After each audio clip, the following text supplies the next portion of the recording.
الحمد لله كفى وسلام على عباده الذين اصطفى أما بعد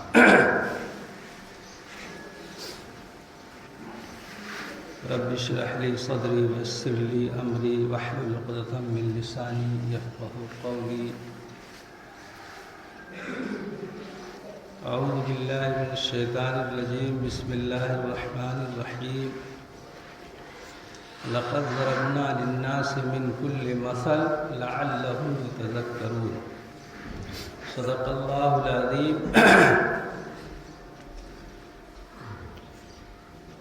میرے محترم بزرگوں اور دوستوں،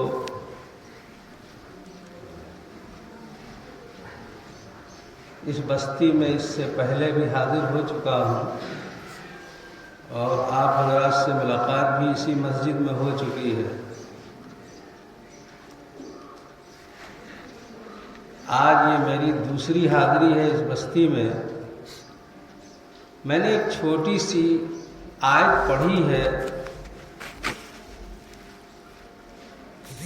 جس کا مطلب اور خلاصہ یہ ہے کہ اللہ تعالیٰ انسانوں سے یہ اعلان کر کے فرما رہے ہیں کہ قرآن میں جتنی چیزیں ہم نے بیان کی ہیں، چاہے وہ واقعات ہوں، قصے ہوں، اس کو محض آپ واقعہ اور قصہ مت سمجھیے گا، بلکہ اس واقعے میں اللہ تعالیٰ نے عبرت رکھی ہے، اور ایسی عبرت رکھی ہے کہ اگر انسان غور کرے تو پوری انسانیت کی اصلاح ہو سکتی ہے ان واقعات سے.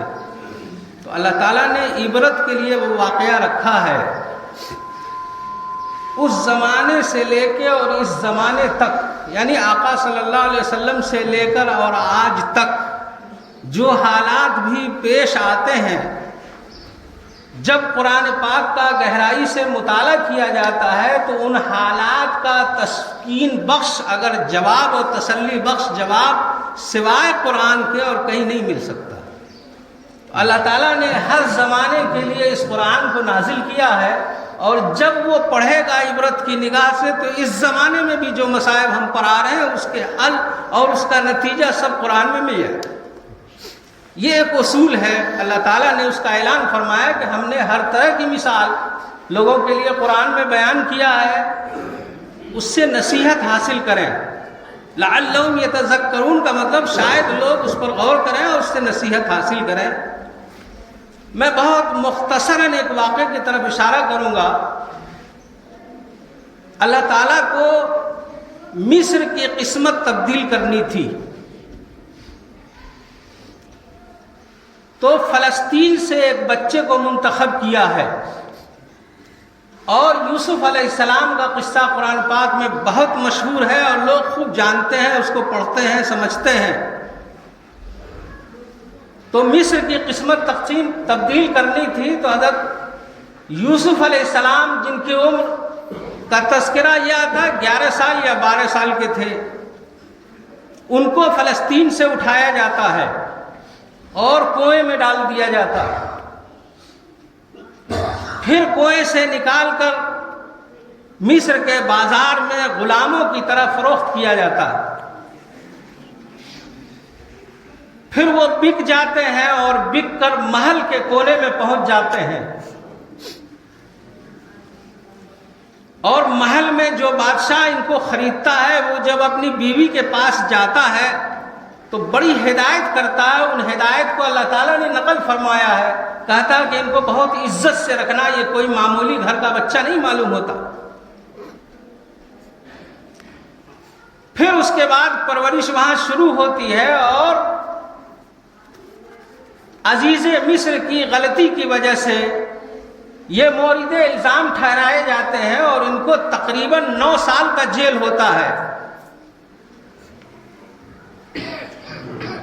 اور پھر بادشاہ ایک خواب دیکھتا ہے. خواب میں جو خواب وہ دیکھتا ہے اس کی تعبیر اپنے لوگوں سے بلا کے پوچھنے کی کوشش کرتا ہے، کوئی اس کی تعبیر نہیں دیتا.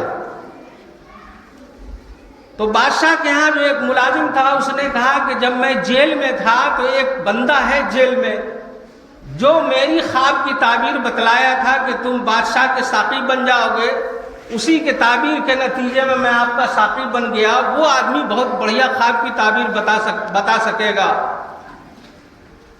تو کہا جاؤ ان سے پوچھ آؤ۔ وہ آدمی گیا پوچھنے کے لیے، تو حضرت یوسف علیہ السلام نے ان کو تھوڑی دیر روکا اور پوچھا کہ بھائی یہ خواب کس نے دیکھا؟ تب اس نے مجبور ہو کے بتایا کہ بادشاہ نے دیکھا۔ کہا یہ بادشاہ ہی دیکھ سکتا ہے، دوسرے کے خواب کا یہ طریقہ نہیں ہوتا۔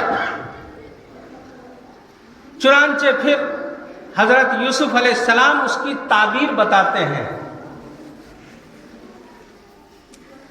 اور صرف تعبیر نہیں بتاتے ہیں بلکہ ساتھ میں اس خواب کی تعبیر کے ساتھ ساتھ اس کی تدبیر بھی بتاتے ہیں۔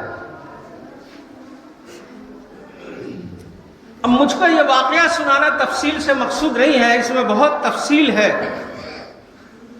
میں یہ عرض کر رہا ہوں کہ ایک بندے کو فلسطین سے اٹھایا جاتا ہے اور کنویں میں ڈال دیا جاتا ہے۔ یہ ایک بہت بڑی مشقت کی چیز ہے، صرف کہنے میں بہت آسان ہوتا ہے۔ صبر کیا آپ نے، کوئی اس کا جواب نہیں دیا۔ پھر غلام بنا کر جب مصر کے بازار میں بیچا جاتا ہے تو اس وقت نفس تو ظاہر ہے کسی بھی انسان کا ہو، لیکن اس وقت بھی صبر کیا، کوئی جواب نہیں دیا۔ پھر بک کر جب محل میں گئے ہیں اور آپ مولد الزام ٹھہرائے گئے ہیں، اس کی بھی صفائی میں زیادہ کوئی جواب نہیں دیا بادشاہ کو۔ اور جیل میں اتنے دن رہنے کے بعد انہی بادشاہ انہی حکمران نے جیل میں ڈالا تھا، اتنے دن جیل میں رہنے کے باوجود کوئی شکوہ شکایت نہیں کیا، اور بادشاہ نے خواب کی تعبیر کے لیے آدمی بھیجا تو محض تعبیر بتا دیتے، اس خواب کی تعبیر بھی بتایا ہے اور اس کی تدبیر بھی بتایا ہے۔ کہا کہ اس کو اس طرح غلے کو رکھو کہ تم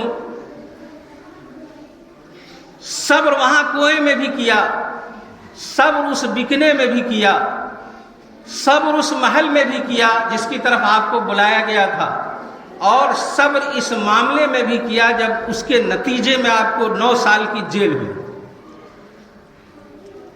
اب آپ غور فرمائیے کہ اگر اس زمانے کا کوئی بڑا سے بڑا عالم، بڑا سے بڑا مجاہد، بڑا سے بڑا متقی، بڑا سے بڑا تبلیغی کوئی بھی ہو جس کے ساتھ اتنا ظلم اور اتنی زیادتی ہوتی ہو، وہ آدمی کبھی خواب کی تعبیر بتاتا؟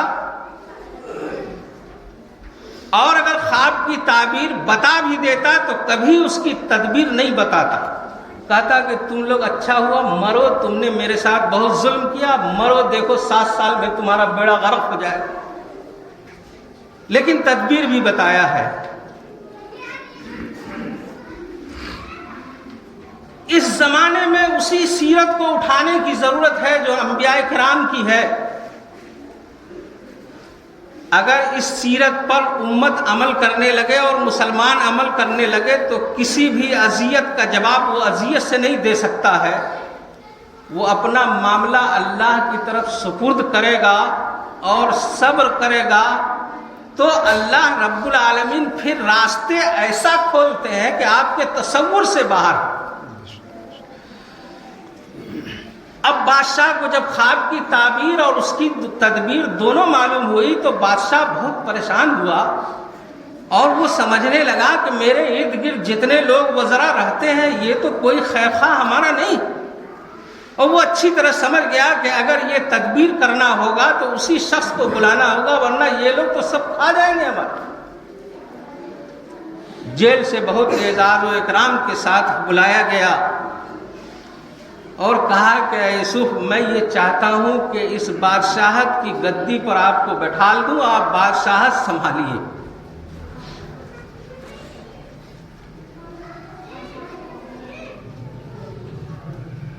حضرت یوسف علیہ السلام نے کہا کہ نہیں، جس خواب کی آپ نے تعبیر پوچھا ہے اور اس کی تدبیر میں نے بتایا ہے، تو ہم لوگ کسان کی اولاد ہیں، وہاں بہت کسانی ہوتی ہے، ہم کو اس کی تدبیر معلوم ہے، تو اگر آپ کوئی ذمہ داری سپرد کرنا چاہتے ہیں تو بادشاہت نہیں چاہیے ہم کو، ہم کو صرف اس غلے کے اوپر ذمہ دار انی حفیظ علیم کا لفظ اللہ تعالیٰ نے اس کے لیے اشارہ فرمایا، اس کے لیے ہم کو رکھ دیجئے، تو ہم اس امانت کو انشاءاللہ اس کی مرضی کے مطابق بلا کسی تفریق کے اس کی حفاظت کریں گے اور اس قوم میں تقسیم کریں گے۔ بادشاہت پوری مل رہی تھی، اس کو ٹھکرایا نہیں، بادشاہت کی ضرورت نہیں ہے ہم کو، بس صرف اس تدبیر کے لیے ہم کو رکھ لیجئے، ہم اس تدبیر کو پورے طور پر کامیاب بنائیں۔ چنانچہ اس تدبیر پر رکھے گئے، اور جب بادشاہ بنا دیے گئے تو 7 سال تک غلہ پیدا ہوا خوب افراط سے، اور 7 سال اس کے بعد قحط آنی تھی، اس کی انہوں نے تدبیر کی، اور جب قحط کا سال آیا تو تمام ملک کے لوگ آئے غلہ لینے کے لیے، اسی میں ان کے وہ بھائی جو ان کو کنویں میں ڈالا تھا وہ بھائی بھی غلہ لینے پہنچ گئے۔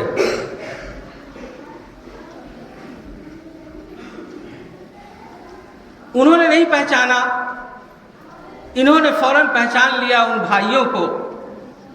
اللہ تعالیٰ نے اس نقشے کو عجیب و غریب کھینچا ہے۔ جب جان پہچان ہو گئی تو ان لوگوں نے کہا کہ تم تو یوسف معلوم ہوتے ہو، واقعات بہت لمبے ہیں اس لیے اس کا تذکرہ نہیں کرنا چاہتا۔ تو کہا میں یوسف ہوں، اللہ تعالیٰ نے فضل فرمایا ہے۔ تو اب وہ چونکہ اتنی بڑی حرکت کر چکے تھے ان کے ساتھ کہ اب وہ بہت شرمندہ تھے، کچھ کہنے کے قابل نہیں تھے۔ اللہ تعالیٰ نے وہاں پر فرمایا کہ یوسف علیہ السلام نے کہا کہ لا زیر، تم پر کوئی آج زور زبردستی اور کوئی پریشانی نہیں ہے تمہارے لیے، تم آرام سے رہو، میں نے معاف کر دیا اور اللہ بھی تم کو معاف کر دے گا۔ یہ جو صفت ہے معاف کرنے کا، اب امت کے ہر طبقے میں چراغ لے کے تلاش کیجئے کہ آج معاف کرنے والی صفت ہمارے اندر ہے موجود کہ نہیں۔ نمبر 1، جب معاف کرنے کی صفت پیدا ہوتی ہے تو اللہ کی رحمت متوجہ ہوتی ہے، اور جب کائنات میں ظلم زیادہ ہو جاتا ہے اور اس پر صبر کیا جاتا ہے تو اللہ تعالیٰ کی رحمت متوجہ ہوتی ہے۔ اب میں آپ کو ایک بہت مختصر اشارے کی طرف لے چلتا ہوں۔ حضور صلی اللہ علیہ وسلم کو مکے میں بے انتہا پریشان کیا گیا۔ جب بہت پریشان ہوئے تو صحابہ کرام کو، جس کی پہلی جماعت تھی، جس کی پہلی جماعت 14 کی تھی، اور جعفر ابن ابی طالب اس کے امیر بنائے گئے اور حبشہ کی طرف بھیج دیا گیا۔ حبشہ بھی پہنچ گئے، مکے کے لوگ یہ ہمارے بھاگے ہوئے غلام ہیں، ان کو ہمارے ساتھ واپس کر دو۔ بہت بحث مباحثہ ہوا اور حبشہ کے بادشاہ کو سمجھ میں آ گیا کہ یہ لوگ حق پر ہیں، جو محمد کے ماننے والے ہیں، تو انہوں نے پناہ دیا۔ وہ واقعہ بہت طویل ہے۔ ادھر ان کو بھیج دیا اور آقا صلی اللہ علیہ وسلم نے دیکھا کہ یہاں زندگی کو بہت تنگ کیے ہوئے ہیں یہ، اور عرصہ حیات تنگ ہو چکا ہے، تو مکہ چھوڑ کے طائف کی طرف چلے گئے۔ اب ایک طرف صحابہ کرام کی جدائیگی یہ تھی جو آپ کے قریب رہا کرتے تھے، اور دوسری طرف اب شہر کی بھی جدائی ہو رہی ہے، وہاں سے طائف جا رہے ہیں۔ ادھر حبشہ پہنچے تو ان لوگوں نے پیچھا کیا کہ ان کو کسی طرح پھر غلام بنا کے واپس لایا جائے، اور ادھر طائف پہنچے تو ہر مسلمان جانتا ہے اس تاریخ کو کہ طائف پہنچے تو آقا صلی اللہ علیہ وسلم کے ساتھ کیسا معاملہ کیا ہے طائف والوں نے۔ تکلیف پر تکلیف ہے، پریشانی پر پریشانی ہے، اور بظاہر دنیا کے تمام اسباب منقطع ہو چکے۔ آقا صلی اللہ علیہ وسلم وہاں سے تھک ہار کے پھر مکے واپس آنا چاہتے ہیں۔ اب مکے کے سرحد پر ہیں اور داخلہ ممنوع ہے کہ نہیں، داخل نہیں ہو سکتے۔ اس زمانے کا طریقہ یہ ہے کہ جب تک کوئی پناہ نہ دے یہاں کے سرداروں میں، تب تک آپ داخل نہیں ہو سکتے، آپ نکل چکے ہیں، اجازت نہیں ہو رہی ہے۔ ادھر داخلے کی پابندی، ادھر صحابہ کرام کو حبشہ میں پریشان کیا جا رہا، دروازے بظاہر سب بند ہو رہے ہیں۔ پھر آخر اجازت ملی، ایک صاحب تیار ہوئے اور آپ مکے میں داخل ہوئے. تو جب اس سرحد پر رکے ہوئے تھے حضرت جبریل علیہ السلام تشریف لائے اور کہا کہ اے آقا، میں اپنے ساتھ یہ پہاڑ کے فرشتے بھی لے کے آیا ہوں.